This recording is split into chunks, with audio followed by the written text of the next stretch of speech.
السلام عليكم ورحمة الله وبركاته. رمضان برکته. رمضان پاکشبونا جگونه هایا. رمضان خیر و خوشیه. رمضان لبورینو جگونه هایا. ربي ما بجهزنا رمضان. السلام عليكم.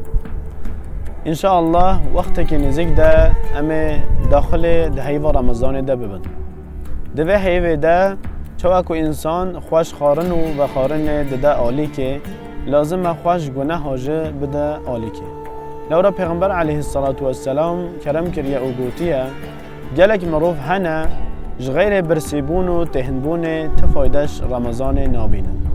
اللهم بلغنا رمضان. يا ربي توما بجهجنا رمضان.